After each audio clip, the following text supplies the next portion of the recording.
Order denying motion to set bond, Arthur hearing. This cause came before the court when the defendant sought review of her bail status based upon State v. Arthur. The court, having reviewed the evidence admitted during the February 26, 2025 hearing, the arguments of the parties, the court file, and being otherwise fully advised in the premises, finds and adjudges as follows. Defendant is charged by indictment with a qualifying offense, first-degree murder, and the state has, quote, come forward with a showing that the proof of guilt is evident or the presumption is great, unquote, State v. Arthur. The evidence from Charles Adelson's trial, the court presided over Charles Adelson's trial in Leon County case CF 3036B and remains very familiar with the facts and evidence of the case, quote, viewed in the light most favorable to the state, unquote, demonstrates, 1, the defendant's personal and unique motive to assist, cause, or encourage the murder of Dan Markel. 2, the lengths defendant was willing to go in the custody battle involving her grandchildren. 3, testimony by Catherine Magbanua directly implicating the role of the defendant in the payment of the murder for hire. 4, payments made by the defendant to alleged co-conspirators following the murder. 5, text messages and cell phone tower analysis demonstrating defendant's movements on the night of the murder. And 6, defendant's conduct after the law enforcement, quote, bump operation, unquote, and communications on authorized wiretapped interceptions. Defendant also exhibited consciousness of guilt when she attempted to flee to Vietnam prior to arrest using an emergency fast-track visa, see State Exhibit 6. This evidence of flight is admissible as consciousness of guilt, where sufficient evidence exists to establish the defendant fled to avoid prosecution, see Shalito v. State. After the state meets its burdens regarding Arthur, the court still retains the discretion to grant or deny bail. When determining this issue, quote, the burden is on the accused to demonstrate that release on bail is appropriate. It is with regard to this question that consideration of the likelihood that the accused will flee regardless of the sureties required becomes appropriate, unquote, Martinez v. Jones. In reviewing the evidence admitted during the hearing and applying the bail criteria of Section 903.046 Florida statutes, the court finds that one of the primary considerations of bail, ensuring the appearance of the criminal defendant at subsequent proceedings, cannot be met. One day after Charles Adelson was convicted of first-degree murder and other crimes, the defendant discussed fleeing to countries without extradition to the United States, see States Exhibits 4 and 5. That same day, defendant communicated with, quote, Vietnam Visa, Indochina Sun Travel, unquote, through what she believed was a secure communication application, WhatsApp, trying to acquire a, quote, fast-track emergency visa for Vietnam, unquote, and, quote, wanted it the fastest she could get it, unquote, see State Exhibit 6 and 3. The purchase of a one-way ticket and seeking a fast-track visa for extended stay in a country without extradition clearly demonstrates an intent to flee. The court does not find the testimony offered by the defendant during the evidentiary hearing on this subject to be credible, considering the evidence. Additionally, defendant's discussions of self-harm further negate the possibility of appearance for subsequent proceedings as directed by the court. The issues raised by the defendant concerning her conditions of confinement can be directly addressed through administrative and/or civil remedies. The testimony and evidence during the hearing clarify the reasonable measures taken by the Leon County Sheriff's Office to address defendant's concerns. Defendant is not being denied access to counsel or the opportunity to prepare for trial.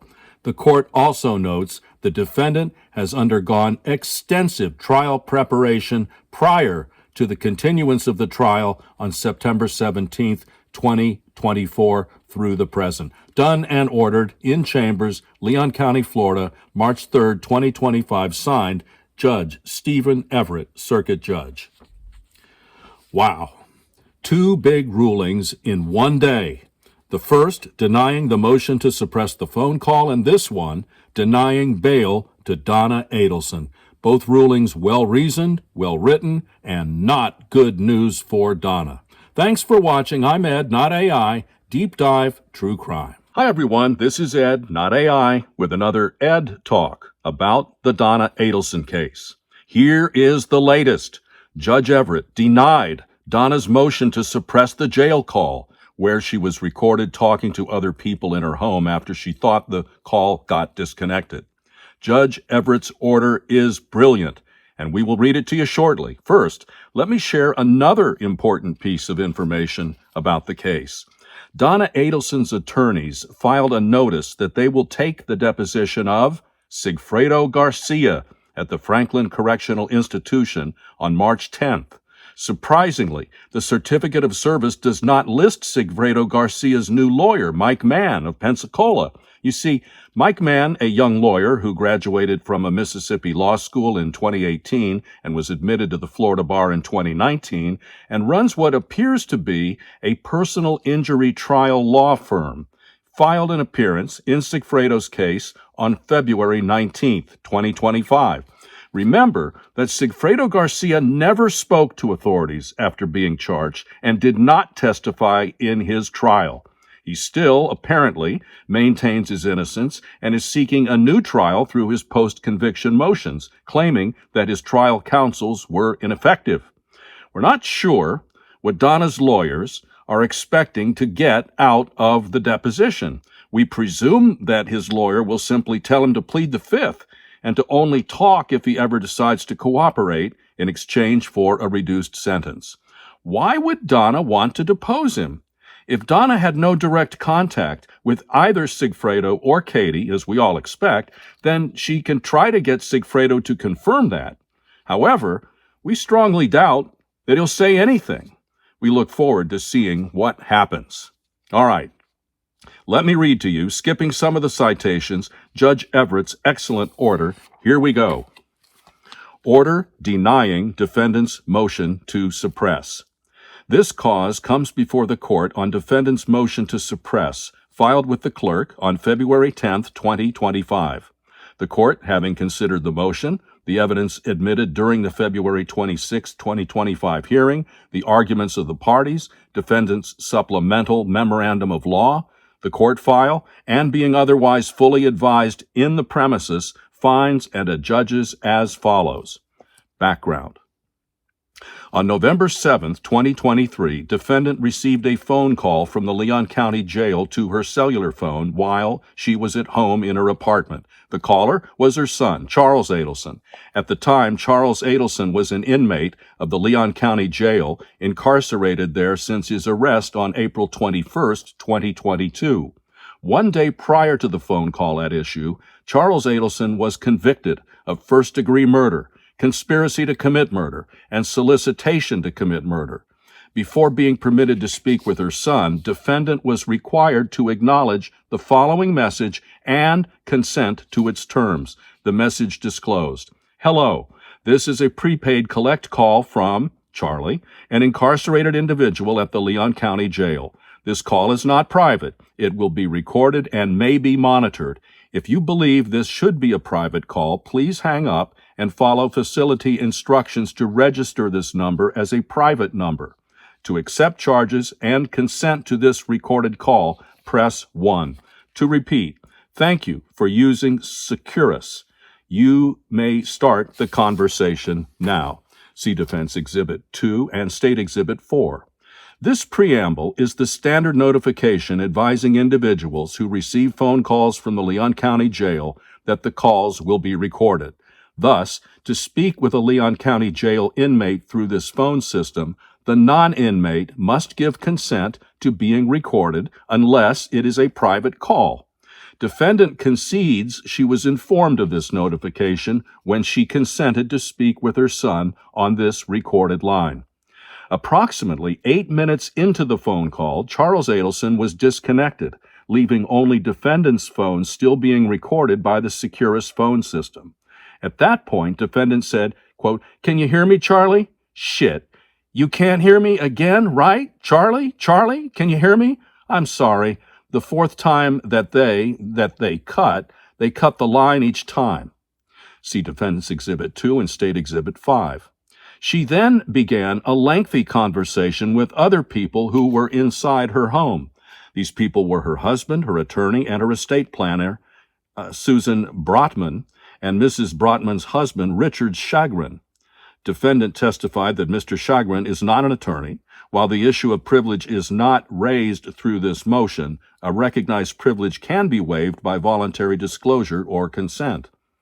Given that defendant was conversing with people other than her son, referring to her son as he and him while talking about him, and revealing facts she did not have the heart to tell him, her words, the court is convinced defendant subjectively believed their shared phone call had ended, and any ensuing conversation private. See Defense Exhibit 2 and State Exhibit 4.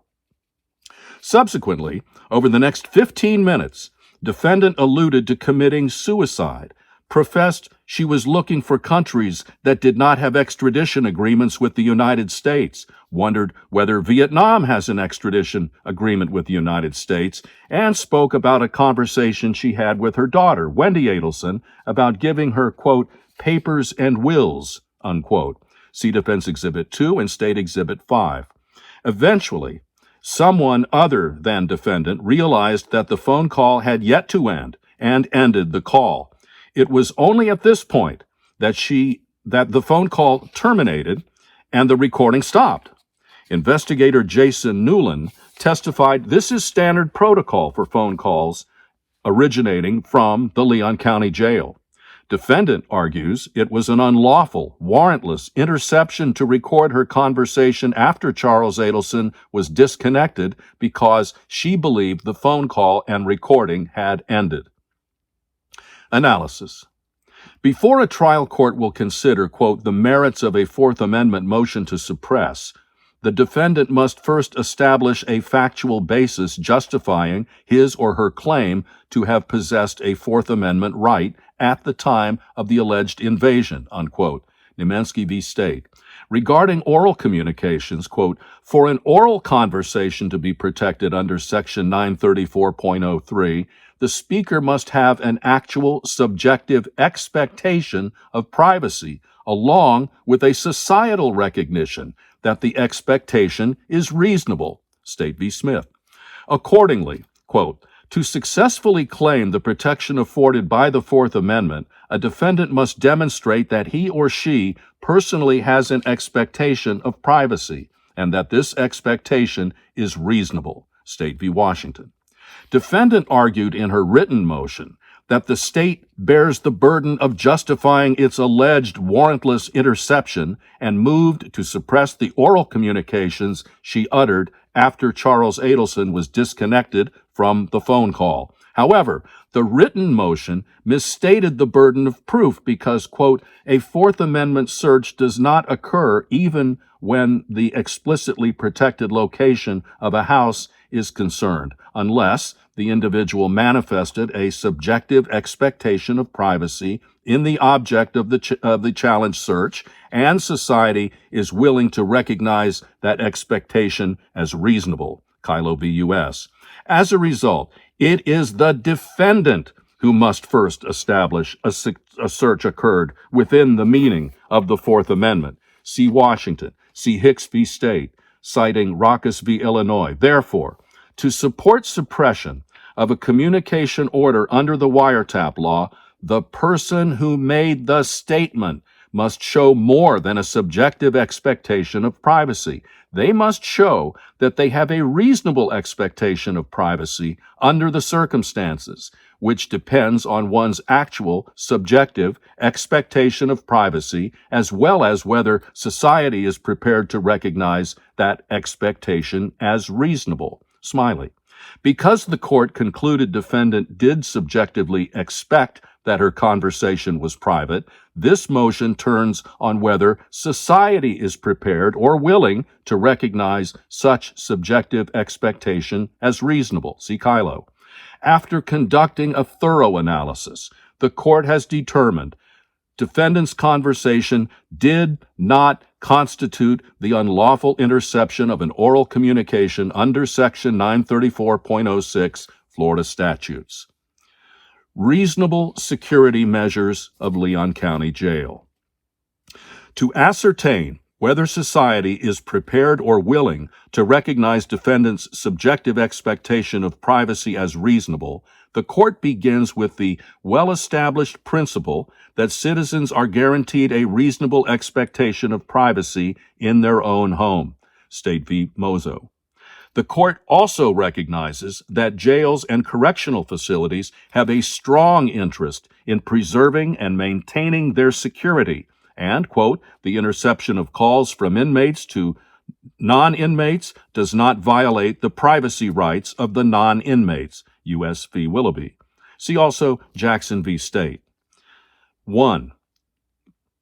Jackson did not have a legitimate, reasonable expectation of privacy in a recorded phone call that was placed while incarcerated after receiving warnings that the call was being recorded. And 2, the interest in institutional security allows jailhouse conversations to be monitored. In addition, it does not matter if the call is made to a non-inmate's home, see Willoughby. Nor do we find merit in Willoughby's contention that his own privacy rights were entitled to greater protection than those of Quinton because he received Quinton's call in his home. Thus, defendant relinquished her reasonable expectation of privacy when she answered her phone and consented to speak with her son.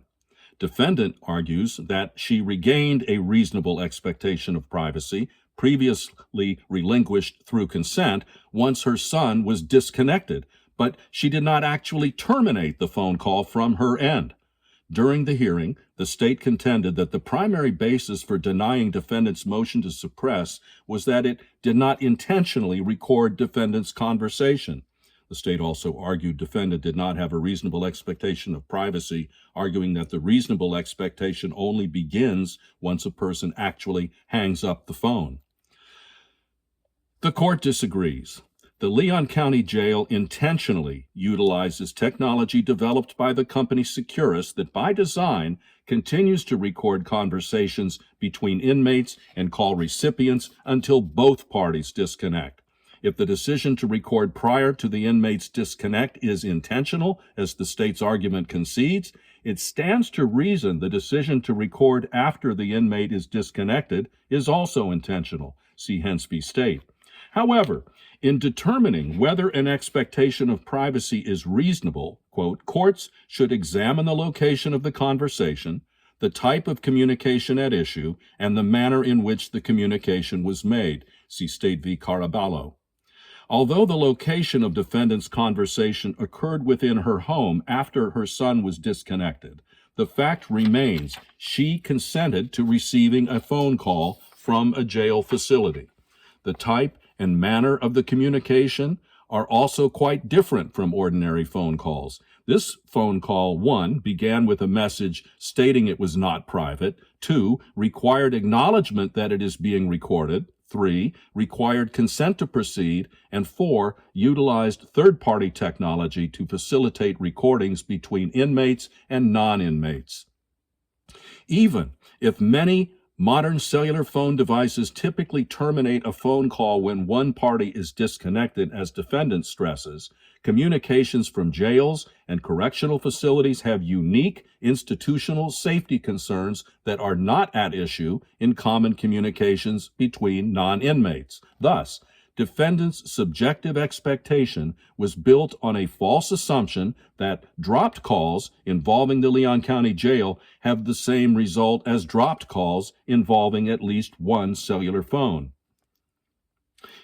Footnote: on this point, defendant's hearing testimony was inconsistent when she acknowledged a belief that calls from the Leon County Jail end whenever an inmate is disconnected, while also admitting she hung up her phone each time. Charles Adelson was previously disconnected before November 7, 2023. Whether defendant forgot to hang up her phone or assumed it was unnecessary, society would be unwilling to recognize her expectation of privacy was reasonable under either circumstance. This assumption is unreasonable given the concerns correctional institutions and jails encounter. See United States v. Sababu. See also Willoughby.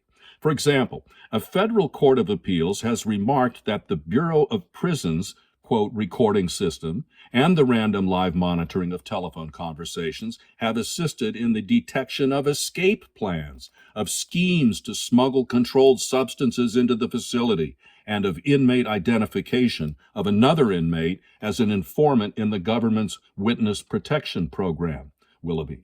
There is no plausible reason why the Leon County Jail should not be afforded deference in how it uses a recording system to safeguard against similar security concerns, including by continuing to record an inmate's phone call until both parties have disconnected the phone. See Bell v. Wolfish. Quoting from it, prison officials must be free to take appropriate action to ensure the safety of inmates and correction personnel, and to prevent escape or unauthorized entry. Accordingly, we have held that even when an institutional restriction infringes a specific constitutional guarantee, the practice must be evaluated in the light of the central objective of prison administration, safeguarding institutional security, end quote. Security risks do not dissipate when only the inmate disconnects the phone call. In the ever-evolving technological world, inmates and non-inmates can exploit loopholes to circumvent institutional safeguards. See Prison Legal News v. Secretary, Florida Department of Corrections. Quoting from it, some inmates evade or break the rules restricting their privileges. For example, the department's telephone security vendor can detect three-way call attempts by the clicking noise that occurs when a call is transferred, but inmates will blow into the receiver when transferring a call to mask the clicking noise, unquote. And, as the federal courts have opined, quoting, it is difficult to imagine that the considerations that justify monitoring and recording of a prisoner's utterances could somehow not apply at the other end of the telephone. The rights of free persons may well at times be implicated and stand or fall with the rights of prisoners. See Sababu.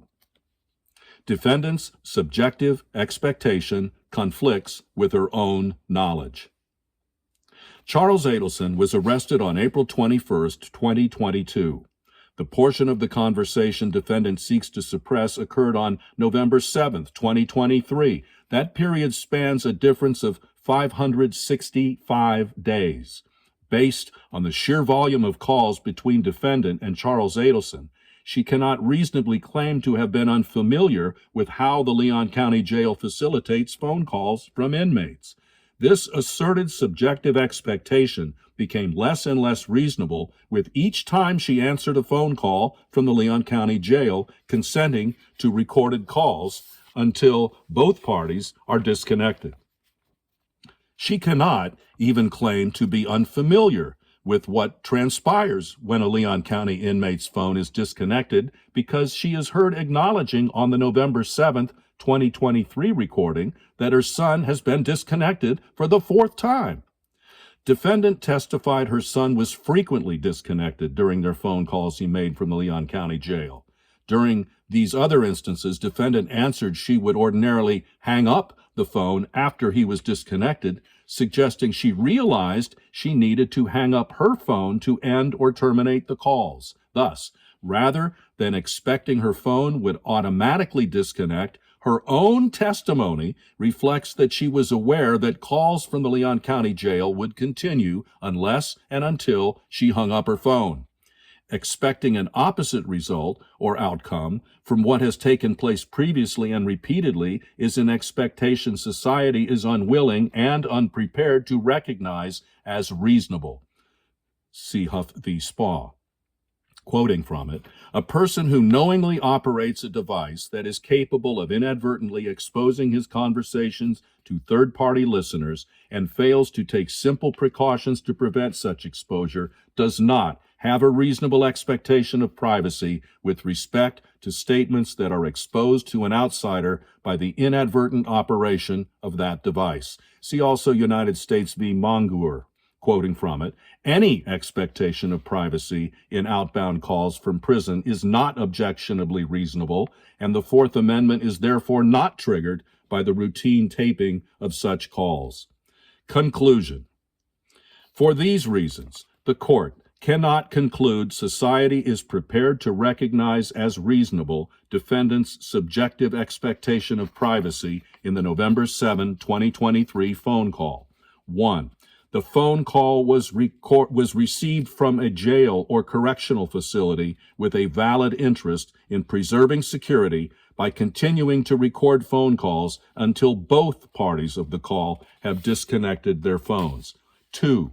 Defendant's subjective expectation was contrary to her own familiarity with the Leon County jail phone technology and prior user-based knowledge. And 3, expecting different outcomes or opposite results from what has repeatedly occurred is intrinsically unreasonable.